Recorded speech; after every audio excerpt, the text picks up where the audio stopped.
Hello viewers, welcome back to my channel. ನಾನು ಇವತ್ತು ನಿಮಗೆ ಈ ವಿಡಿಯೋದಲ್ಲಿ ಗೋಂಗೂರ ಮಶ್ರೂಮ್ ಹೇಗೆ ಮಾಡೋದು ಅಂತ ತೋರಿಸ್ಕೊಡ್ತೀನಿ. ಅದಕ್ಕೂ ಮುಂಚೆ ಯಾರು ನನ್ನ ಚಾನಲ್ಗೆ ಸಬ್ಸ್ಕ್ರೈಬ್ ಆಗಿಲ್ಲ, ಪ್ಲೀಸ್ ಸಬ್ಸ್ಕ್ರೈಬ್ ಮಾಡ್ಕೊಳ್ಳಿ. ನನ್ನ ವಿಡಿಯೋಸ್ ಇಷ್ಟ ಆಯಿತು ಅಂತಂದರೆ ಲೈಕ್ ಮಾಡಿ, ಶೇರ್ ಮಾಡಿ, ಕಮೆಂಟ್ ಮಾಡೋದನ್ನು ಮರಿಬೇಡಿ. ಬನ್ನಿ ನೋಡೋಣ ಹೇಗೆ ಮಾಡೋದು, ಏನೆಲ್ಲ ಇಂಗ್ರೀಡಿಯೆಂಟ್ಸ್ ಬೇಕು ಅಂತ ನಾನು ಡಿಸ್ಪ್ಲೇ ಮಾಡ್ತಾ ಹೋಗ್ತೀನಿ, ನೋಟ್ ಮಾಡ್ಕೊಳ್ಳಿ. ಮೊದಲಿಗೆ ನಾನಿಲ್ಲಿ ಮಶ್ರೂಮ್ ತೊಗೊಂಡಿದ್ದೀನಿ. ಅದನ್ನು ಸಣ್ಣದಾಗಿ ಕಟ್ ಮಾಡಿಕೊಂಡು ಅದಕ್ಕೊಂದು ಅರ್ಧ ಸ್ಪೂನ್ ಅಷ್ಟು ಎಲ್ಲೋ ಹಾಕಿ ಮಿಕ್ಸ್ ಮಾಡಿ ಸೈಡಿಗೆ ಇಟ್ಕೊಂಡಿದ್ದೀನಿ.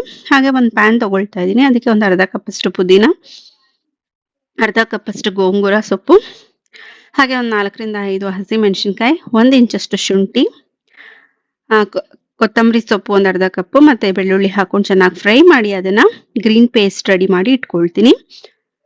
ಸೊ ನೆಕ್ಸ್ಟ್ ಅದಕ್ಕೆ ನಾನು ಒಂದು ಸ್ಪೂನ್ ಅಷ್ಟು ಕೊಬ್ಬರಿ ಹಾಕೊಳ್ತಾ ಇದ್ದೀನಿ. ಹಾಗೆ ಒಂದು ಸ್ಪೂನ್ ಅಷ್ಟು ಧನಿಯಾ ಪೌಡರ್ ಹಾಕೊಳ್ತಾ ಇದ್ದೀನಿ.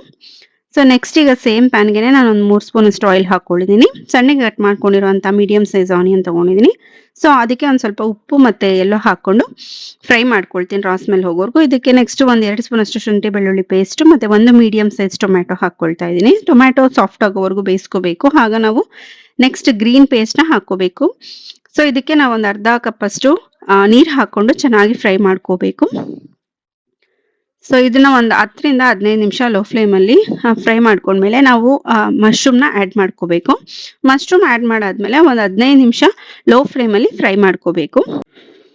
ಗಾರ್ನಿಶಿಂಗ್ಗೆ ಕೊರಿಯಾಂಡರ್ ಸ್ವಲ್ಪ ಹಾಕೊಂಡ್ರೆ ಬಿಸಿ ಬಿಸಿಯಾಗಿರುವಂಥ ಗೋಂಗೂರ ಮಶ್ರೂಮ್ ರೆಡಿ. ಈ ರೆಸಿಪಿ ನಿಮ್ಗೆ ಇಷ್ಟ ಆಯಿತು ಅಂತಂದ್ರೆ ಲೈಕ್ ಮಾಡಿ. Thank you.